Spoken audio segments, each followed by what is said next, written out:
everyone, it's Jay from TinyWanderland. I'm back with part 5 of the story, or the backstory I should say, and that's right, ladies and gentlemen, we're going to Muddy Creek.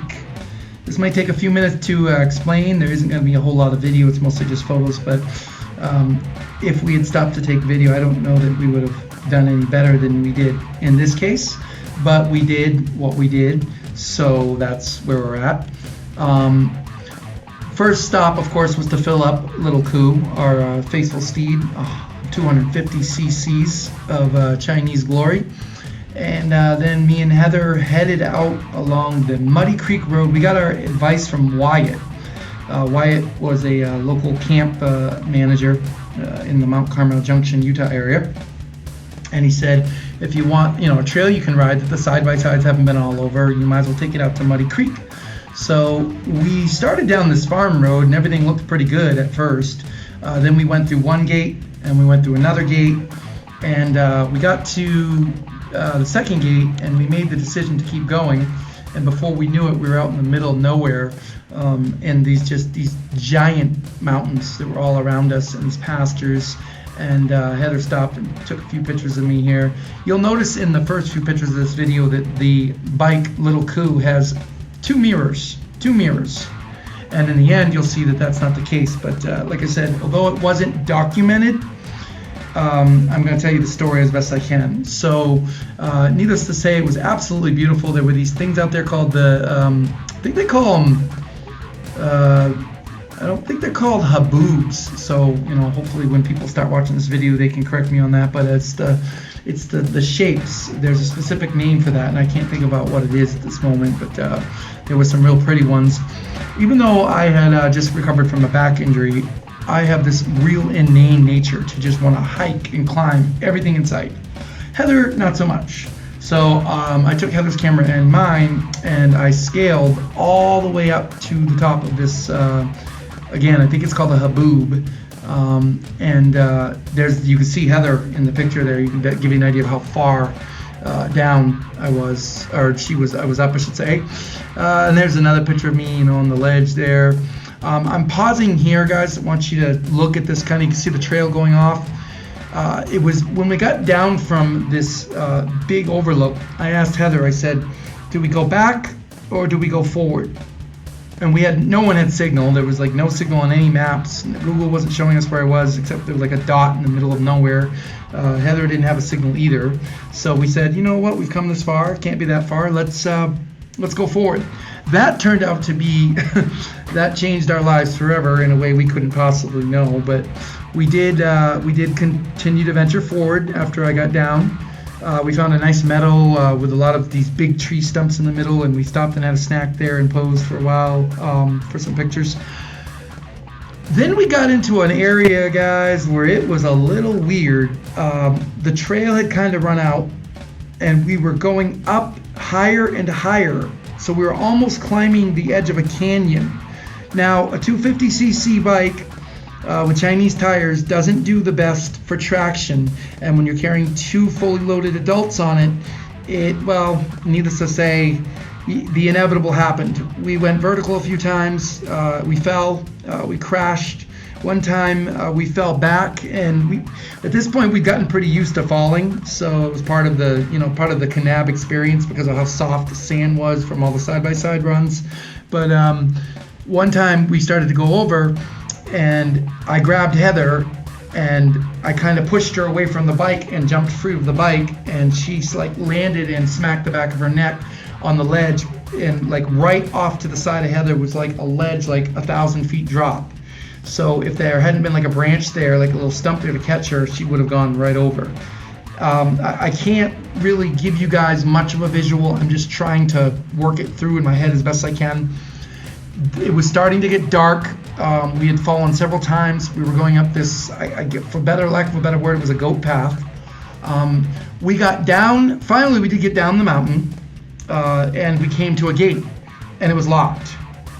Now, I'm not one that likes to destroy property, folks, but we'd gone probably 10 miles into the wilderness, and I had no way. We were never turning around. We weren't getting back down the mountain alive. We would have literally slid down that mountain face and probably died. So we started looking for a way that we could, break the gate down or break the barbed wire. Thankfully, though, the very back side of the gate, there were these 2 pieces of baling wire, and we were able to pry them free, pull the gate open, and then lock the gate back up. Always leave it as you found it. Even in emergencies, you got to try to at least keep that place, the way you found it. So we got through the gate. We thanked the Lord for that, and then we continued on to what we thought was going to be the end of our trip. Well, what happened was we started going down these back dirt roads, and we were driving, guys. We were driving. We must have gone 10, 15 miles at least. I don't know the exact track length, but it was getting darker and darker, and there was mazes. And then suddenly we saw an old camper. The camper had been left there for years. So we knew we were getting closer to civilization. We finally did make it to a man named, I believe his name was Marty, in his cabin, and when we pulled in his driveway, I literally fell off the bike. We were so tired we couldn't keep the bike up. Fell off the bike, pulled into his driveway, and the first thing he looks at us and says, "Are you guys from Vegas?" And I said, "No, why?" He says, "Because everyone up here is from Vegas." And later on in life, I was going to find out just how real true that was. But he said we were about another 5 miles from the main road, and then we'd have a choice to either go right, which would take us down the mountain and back to our campsite, or we could go left, which would take us to a village called Duck Creek, where all the side-by-sides from Vegas hang out. So we decided to go left. So we did make it to Duck Creek, but the temperature was dropping very fast, very fast. I'd say the temperature up in Duck Creek was somewhere around 20 degrees, non-exaggeration. Me and Heather made it to the only hotel open in Duck Creek. And this is where it gets really weird, guys. You'll notice that Heather is wearing a hoodie at the gas station. I can't see what that says off the top of my head. I think it's the Pine Woods. We made it to the Pine Woods, and it was going to cost $250 for their only room. But it was starting to snow on top of the mountain. We were at 10,000 feet now, guys. We'd gone a long way. We were not down in the canyons anymore in Kanab. We'd gone all the way to the top. And we were going to freeze to death. We were not prepared for the situation. And so we said, we'll take it. We'll take the room, whatever. We'll take the hit. We'll spend the money. We went to the resort, and they asked us for our identification. Well, we only expected to go on a small jaunt, like a basic jaunt, just out to Muddy Creek and back for the day. We thought we'd be back at camp by nightfall. Neither of us had identification on us. We weren't planning on going shopping in the middle of nowhere. So they refused to give us the room. They refused to take our money. We had the money, but they refused to take it. So before they turned us away, I saw Heather went to use the bathroom, and I saw this rack with clothing in it. And I said, "How far is Cedar City?" And they said, "It's 30 miles down the mountain on the other side. You just get on one road and you just go all the way down." Now again, guys, it was starting to snow. The temperature was below freezing. We were in our we weren't dressed very well for this. So I bought 2 of the Pine Woods hoodies. By the way, guys, I have to say, if you ever go to Duck Creek, Utah, I cannot, under any circumstance, advocate for the Pine Woods Resort. The owners were sitting right there. They knew they would be turning us out. They knew there were deer on the road. They knew that the possibility we may not make it down the mountain alive, and they still turned us away. Okay, so for that reason alone, I don't recommend the Pine Woods Resort in Duck Creek, Utah.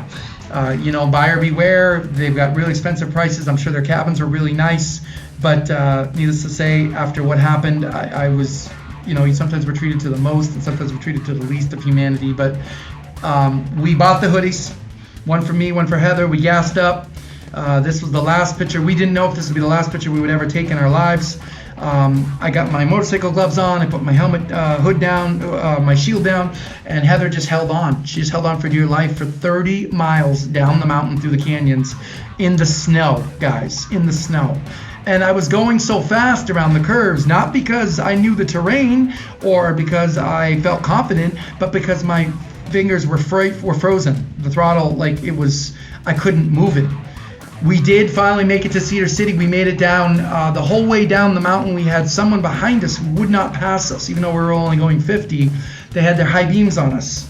when we got down to the bottom of the mountain at the junction of the city, they came up beside us and they said, "We knew you were in trouble. There's no reason anyone would be out in this weather on, in that kind of dirt bike in the snow." And they kept the high beams on us the whole way down, which helped me see, for deer and curves. And thank the Lord that they were there for that.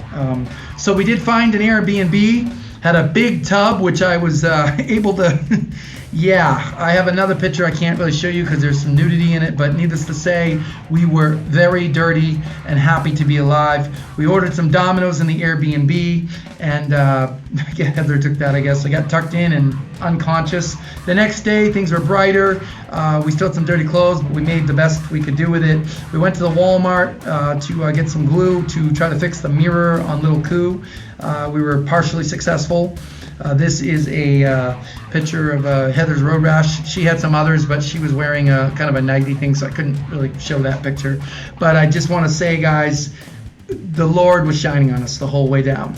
Now, after this, after we got the mirror somewhat taped on, we started to journey over to Jolly's Trailer Sales. It was a Sunday, so they were closed. But from the other side of the yard where the fence was, we were able to see the trailer that would become known as the Ballena, and then also later on in life become known as the Tiny Wanderer. So I'm going to leave you guys with just a clip of video about what's coming up next in our adventures, and I will talk to you guys in part 6. And part 6 is, I believe, titled A New Path, and that is when we go back over the mountain to claim ownership of the trailer. And that will start our lives down a path that we never knew what would happen, but we were always on the adventure. So guys, take care, stay safe out there, and I'll see you guys in part 6 on the Tiny Wanderland.